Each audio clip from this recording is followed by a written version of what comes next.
So just a quick update. I've not released any videos for about 5 or 6 weeks, but the reason is I had a surgery and then I had COVID and then my mum flew into town from England, so I've been either laid up sick, recovering from surgery, or busy with my mother while she's in town before she goes back to the UK. So now that all of that's done, I'm going to be bringing more videos this year. I'm going to try and get some cool cars, and stand by.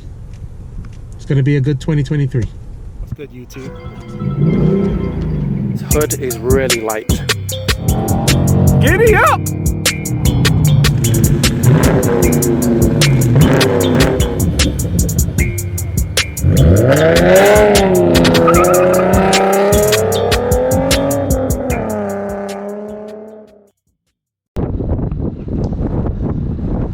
So guys, I apologize about the wind, but today I've got a 2020 Acura ILX, and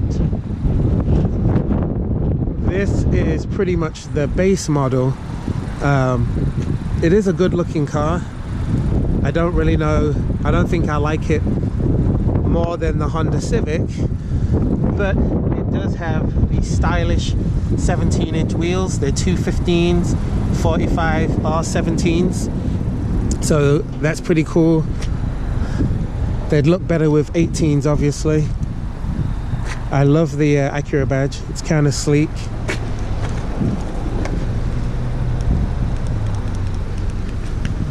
The button to open the trunk doesn't work, so I'm gonna have to do it from the key fob.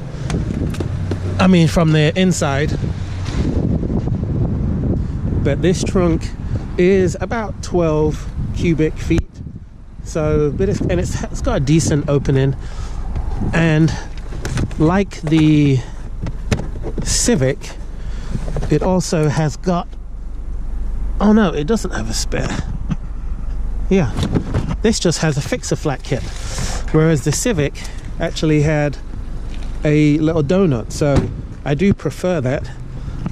These lights are cool, and I'm not really digging this little exhaust tip, this little baby tip. So overall, you know, based on my opinion, the car just looks okay. I definitely like the front of it, and I love these LED lights, and I definitely really like the Acura sign, but it's not my favorite when it comes to styling.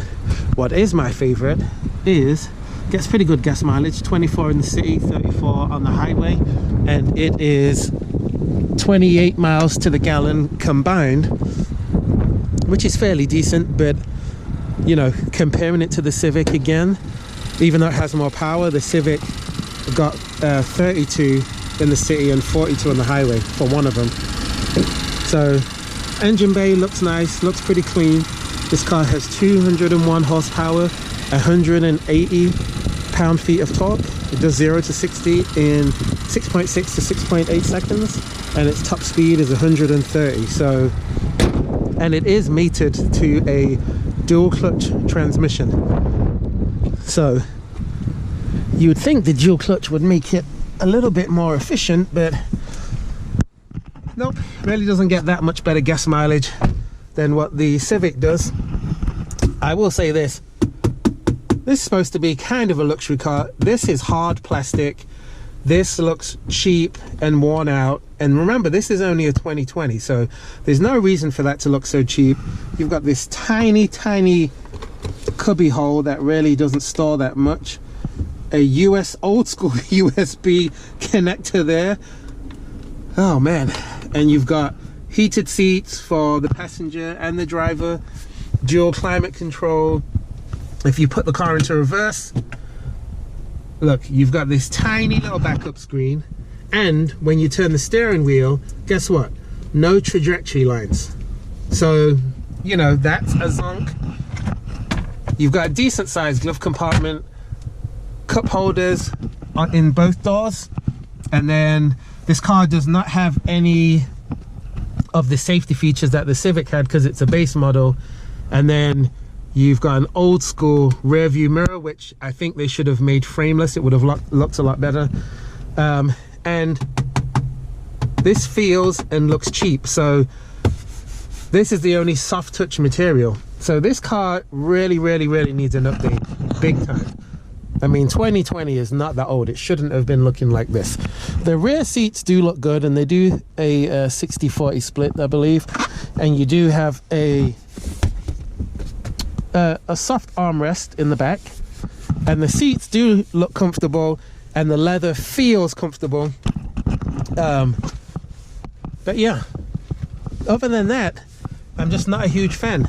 It is a touch button start, and these gauges are very basic, very plain analog dials, whereas the Civic, you get very futuristic digital dials.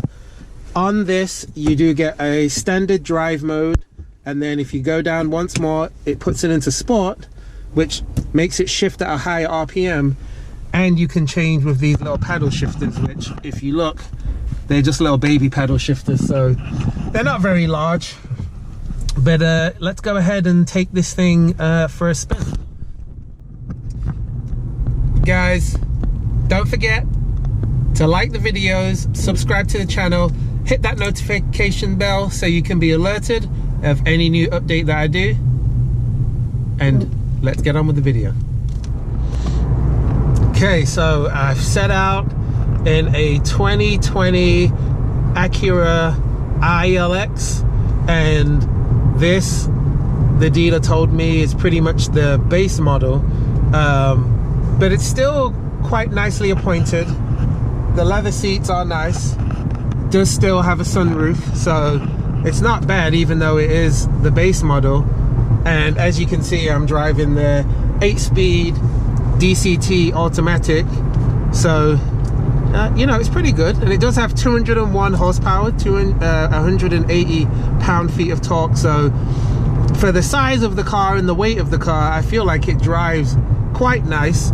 But if I'm going to be completely honest, the car that I'm comparing this to is the 2020 Honda Civic,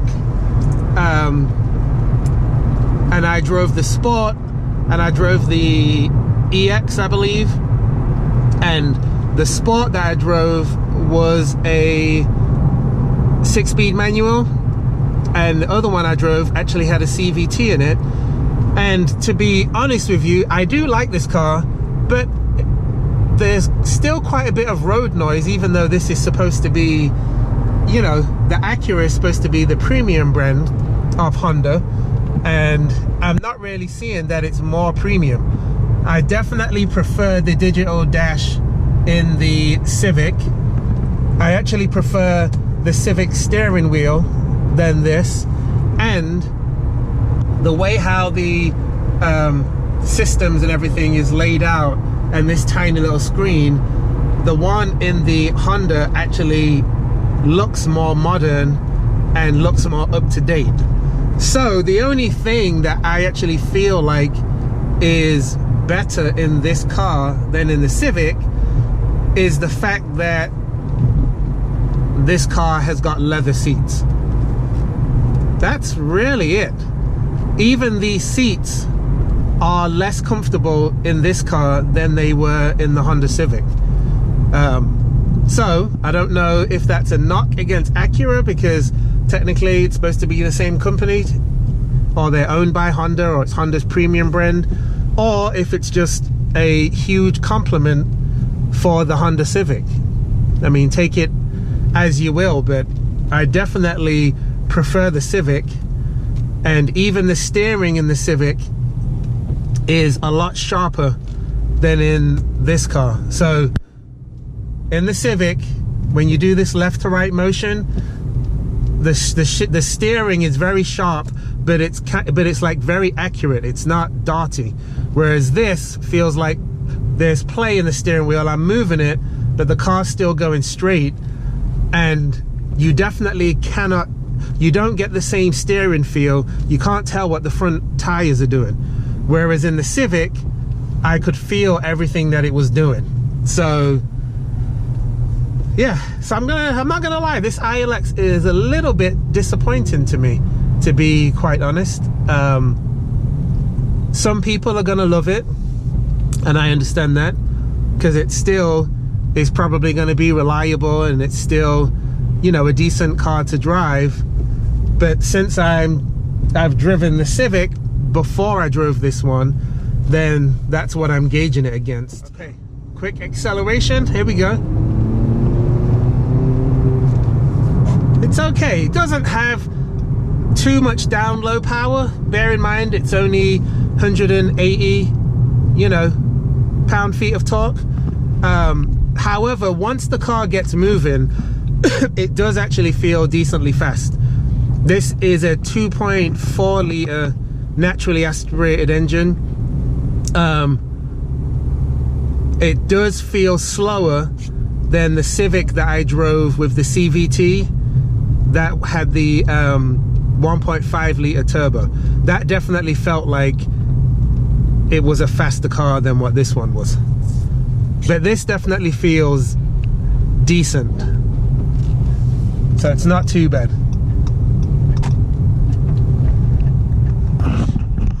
And if I accelerate or downshift with the pedal, there's that delay that I mentioned before.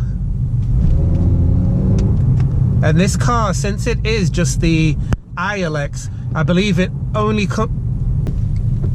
this car, since it's the ILX, I believe it only does come in front wheel drive only. It doesn't have a super handling all-wheel drive option like the TLX and the RDX and some of those other Acuras. But yeah, if it was up to me, I know it costs more, but I would get the TLX minimum, because I think it just looks nicer on the outside, looks more sporty. The interior is nicer, especially if you get it with the red leather. So that would be my go-to. So I will say that I did get on the car a little bit more while driving it, and when you really get up to higher RPM, then the car does shift pretty decently. And one thing I forgot to mention is the brakes. The brakes aren't bad. They kind of have a squishy feel, but they do stop you adequately, I will say that. But yeah, definitely when you get to higher RPMs and you start shifting higher up in that rev range, then the car shifts quite nice. Still not as fast as I would like it for a DCT, but you know, I'm a picky guy, so what can I say? Another thing to mention is it's very lightly raining. The ground is not even really wet yet, and it might just be these tires, it might be that the tires are old, but the car feels like it doesn't have very much grip whatsoever when I'm trying to put the power down. So that 6.6 seconds 0 to 60, I do think the car could do it, but only if it had really sticky tires, and you do get quite a bit of wheel hop when you're trying to accelerate. So I'm gonna do it right now. And I did it very lightly, and I did get wheel spin and a tiny bit of torque steer, which you don't get in the Civic, I noticed. But acceleration is definitely decent for a car with just 201 horsepower. Guys, I'm gonna go ahead and put my Lawson score up on the screen. Let me know what you think. Leave your comments down below. If you own an Acura, let me know how you like it. Is it reliable? Do you like the looks? Do you agree with the things I said about there being too much cheap plastic? But like, comment, subscribe, and I'll see you in the next video.